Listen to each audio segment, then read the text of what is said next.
25-এর প্রথম দিন থেকেই নজর 26-এ পশ্চিমবঙ্গে বিধানসভা ভোট, আর সেদিকে তাকিয়ে 25-এর শুরু থেকেই কোমর কষছে তৃণমূল। 1 জানুয়ারি তৃণমূলের প্রতিষ্ঠা দিবস, আর এই প্রতিষ্ঠা দিবস থেকে তৃণমূল নেতা কর্মীদের ময়দানে নামার নির্দেশ শীর্ষ নেতৃত্বের।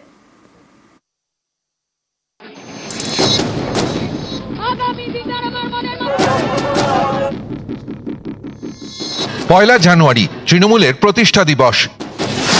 এদিনে তৃণমূল নেত্রীর বার্তা, 2 দশকেরও বেশি সময় ধরে প্রতিটি প্রতিবাদ, প্রতিটি জয় এবং প্রতিটি চ্যালেঞ্জ আমাদের মূল আদর্শকে আরো মজবুত করেছে। রাজনীতি মানে ক্ষমতা নয়, রাজনীতি মানে সেবা। আজকে জেনারেশনকে জানতে হবে তৃণমূল কংগ্রেস মানে শুধু পাওয়ারে এলাম, পুলিশ স্যালুট দিচ্ছে, গাড়ি নিয়ে মন্ত্রীরা ঘুরছে, তৃণমূল কংগ্রেস মানে তা নয়। তৃণমূল কংগ্রেস মানে হাজার হাজার তৃণমূল কংগ্রেস কর্মীর আত্মত্যাগ। 21-এ বিধানসভা, 23-এ পঞ্চায়েত ভোট, 24-এ লোকসভা, তারপর বিধানসভা উপনির্বাচন, পরপর ভোটে তৃণমূলের জয় জয়কার। এবার তৃণমূলের লক্ষ্য 26-এর বিধানসভা ভোটেও এই জয়ের ধারা বজায় রাখা। তাই কোনো রকম আত্মতুষ্টিতে না ভোগে এখন থেকেই ময়দানে ঝাঁপাতে বলছে তৃণমূল নেতৃত্ব। 25-এর শুরুর দিন থেকেই টার্গেট 26। 26 সাল মিনিমাম 250, 250 সিট নিয়ে মমতা বন্দ্যোপাধ্যায় মুখ্যমন্ত্রী হবেন, কিন্তু বিজেপি 30টা আসনও পাবে না। বিরোধী দলনেতার ওই পদটাও আর 26-এর বিধানসভা নির্বাচনের পদ থাকবে না। একটাই পদ থাকবে বিধানসভায়, সেটা হচ্ছে মুখ্যমন্ত্রী। 1 জানুয়ারি তৃণমূলের প্রতিষ্ঠা দিবস। এদিন থেকেই 26-এর প্রচার শুরু তৃণমূলের।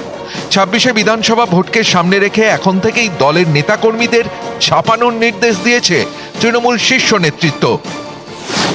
তাদের নির্দেশ, বঞ্চনার অভিযোগে কেন্দ্রের শাসক দলকে লাগাতার আক্রমণ করতে হবে। আবাস ও 100 দিনের কাজের টাকা কেন্দ্র দিচ্ছে না, রাজ্য সরকার দিচ্ছে, এটা জোর দিয়ে প্রচার করতে হবে। গত কয়েকটি ভোটে পিছিয়ে থাকা এলাকায় আরও বেশি নজর দিতে হবে। উত্তরবঙ্গ ও দক্ষিণবঙ্গের পিছিয়ে থাকা বুথে অভিন্ন প্রচার কর্মসূচি নিয়ে এগোতে হবে।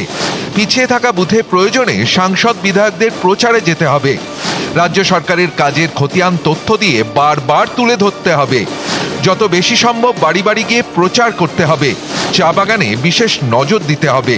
প্রয়োজনে চা বাগানের বুথে বেশি সময় দিতে হবে। জনসেবামূলক কর্মসূচিতে নেতাদের উপস্থিত থাকতে হবে। কোনো রকম অজুহাত বরদাস্ত করা হবে না, কোনো রকম গোষ্ঠীবাজি চলবে না। প্রশাসনিক জনমুখী কাজে কোনো নেতা যেন হস্তক্ষেপ না করেন। এর পাশাপাশি দলের সব নেতাদের আচরণেও নজর রাখছে শীর্ষ নেতৃত্ব। সাম্প্রতিক সময় বিভিন্ন নির্বাচনের ফলাফল প্রকাশের পরেও তৃণমূল কংগ্রেসের অন্দরে একটি বিশেষ শব্দ নিয়ে বারবার ধরে আলোচনা হয়েছে, সেটি হচ্ছে পারফরমেন্স। শাসক দলের তরফ থেকে পারফরমেন্সের জোর অবশ্যই দেওয়া হচ্ছে। একই সঙ্গে এটাও মনে করিয়ে দেওয়া হচ্ছে এই দলের সঙ্গে বহু নেতা কর্মীর আবেগ জড়িয়ে রয়েছে, আর তাকে সামনে রেখেই মূলত বিজেপি বিরোধিতার ক্ষেত্রে বা বাকি যে বিরোধী রাজনৈতিক দলগুলি রয়েছে তাদের বিরুদ্ধে 2026-এর রাজনৈতিক কৌশল 2025 থেকেই শুরু করে দিল হচ্ছে তৃণমূল কংগ্রেস। ক্যামেরা কুণাল চৌধুরীর সাথে আবির ঘোষাল, নিউজ 18 বাংলা, কলকাতা।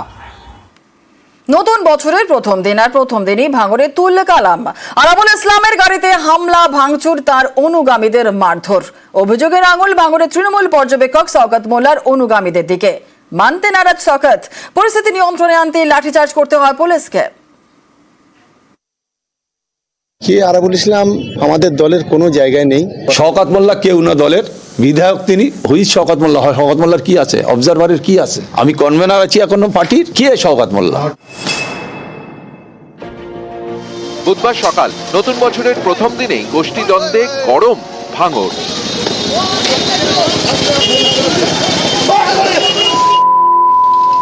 দক্ষিণ 24 পরগনার ভাঙড়। এখানকার পোলেরহাট ওয়ারিতে তৃণমূলের প্রতিষ্ঠা দিবসের অনুষ্ঠান। দলীয় পতাকা তোলার কথা আরাবুল ইসলামের, তার আগেই অশান্তি। অভিযোগ, আরাবুল এবং শওকত অনুগামীদের মধ্যে দফায় দফায় বচসা বাঁধে। এই গোলমালের মধ্যে এলাকায় পৌঁছন আরাবুল, দলীয় পতাকা তোলেন।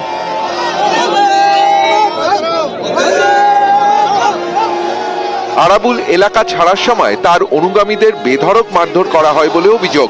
এও অভিযোগ, শওকত মোল্লার অনুগামীরা এই হামলা চালান। এতে গরম হয়ে ওঠে এলাকা। ঘটনাস্থলে পৌঁছয় পোলেরহাট থানার পুলিশ। পরিস্থিতি সামলাতে তারা লাঠিচার্জ করে।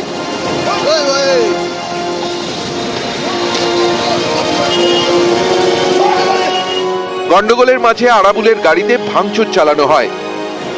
রাস্তার জামে গাড়িটা আটকেছে, হয়তো সেই কারণে আমার গাড়িটা ভেঙেছে ওরা। গাড়ি ভেঙে আরাবুল ইসলামের উপরে আক্রমণ করে আরাবুল ইসলামকে তৃণমূল থেকে হটানো যাবে না।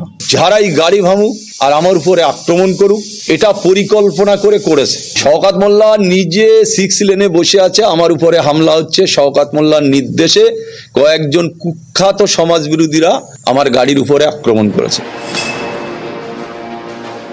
আমাদের ছেলেরা প্রত্যেকটা বুথে পতাকা উত্তোলন করছে। এখানে 302টো বুথ, 302টো বুথেই পতাকা উত্তোলন হয়েছে। এবারে এক জায়গায় গিয়ে পতাকা নামিয়ে সেখানে আবার উত্তোলন করছিল। আমাদের লোকাল কর্মী যারা আছে তারা এটাকে প্রতিবাদ করে, এটাই হচ্ছে ফ্যাক্ট।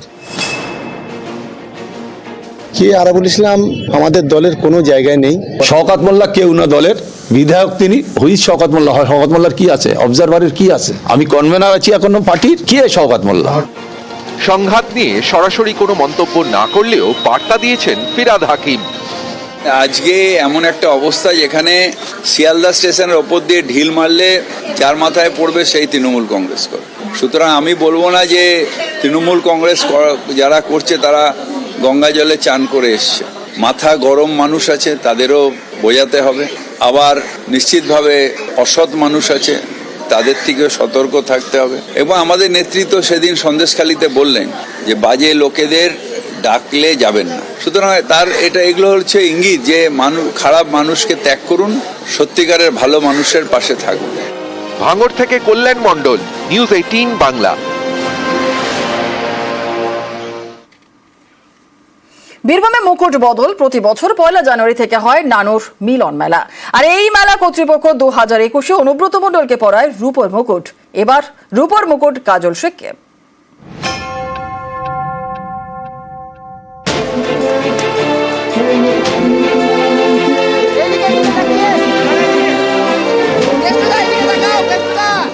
বীরভূমে আবারও ইঙ্গিতপূর্ণ ঘটনা।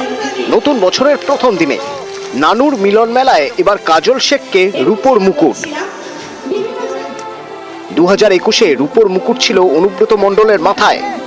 এবছর 5 কেজির রূপোর মুকুট কাজল শেখকে। 2018 থেকে নানুর মিলন মেলা শুরু। তখন বীরভূম জেলা পরিষদের পূর্ত কর্মাধ্যক্ষ আব্দুল করিম খান, যিনি অনুব্রত মণ্ডলের ঘনিষ্ঠ বলেই পরিচিত, গরু পাচার এবং ভোট পরবর্তী অশান্তি মামলায় করিম খানের নাম জড়ায়। তাকে জিজ্ঞাসাবাদও করে সিবিআই। সেই করিম খানই নানুর মিলন মেলা চালু করেন।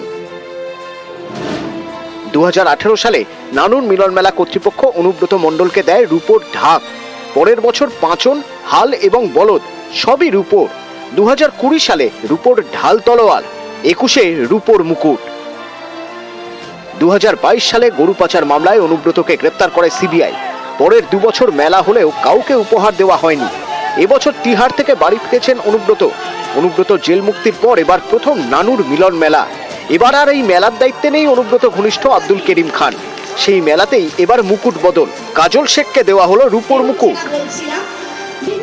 উনি হচ্ছেন আমাদের বীরভূম জেলা পরিষদের সভাধিপতি তথা থোপসা অঞ্চলের উনি জনপ্রতিনিধি। ওনাকে মানুষ ভালোবেসে এবং ওনার ব্যবহার, ওনার মানুষের প্রতি যে সমর্থন, তার জন্য ওনাকে আমরা ভালোবেসে খুশি হয়ে আজকে এই 1 জানুয়ারি দলের প্রতিষ্ঠা দিবসে আমরা ওনাকে এই উপহারটা আমরা খুব খুশি হয়ে আমরা থোপসা অঞ্চলবাসী দিয়েছি। শুধু একা অনুব্রত মণ্ডল নয়, সারা বীরভূম জেলার যে বিধায়করা আছেন, ব্লক প্রেসিডেন্টরা আছেন, কোর কমিটির সদস্যরা আছেন, প্রত্যেককে আমরা আমন্ত্রণ জানিয়েছি। কিন্তু যেহেতু সকলে নিজের নিজের এরিয়া নিয়ে ব্যস্ত আছে, তাই আসতে পারেননি। কিন্তু হয়তো কাল থেকে সবাই আসা শুরু করে। বীরভূম জেলায় আমাদের সংগঠন শীর্ষ অনুব্রত মণ্ডল, তো কে কোথায় কি মুকুট পেলো, কে কোথায় কি হলো, সেটা নিয়ে দল একবারেই চিন্তিত নয়। এবং সংগঠনটা যিনি ধরে থাকেন, সংগঠনটার পাশে যিনি সবসময় থাকেন, তার নাম অনুব্রত মণ্ডল। সুতরাং মুকুট পড়তেই পারেনি, এগুলো নিয়ে কোনো সম্ভাবনা, কোনো ওঠেনি, প্রশ্নই ওঠেনি। জেলমুক্ত হলেও এবছর নানুর মিলন মেলার উদ্বোধনে অনুপস্থিত অনুব্রত মণ্ডল। পর্যবেক্ষকদের একাংশের মতে এতে রাজনৈতিক অবস্থান বদলের ইঙ্গিত স্পষ্ট। বীরভূম থেকে ইন্দ্রজিৎ রুজ, নিউজ 18 বাংলা।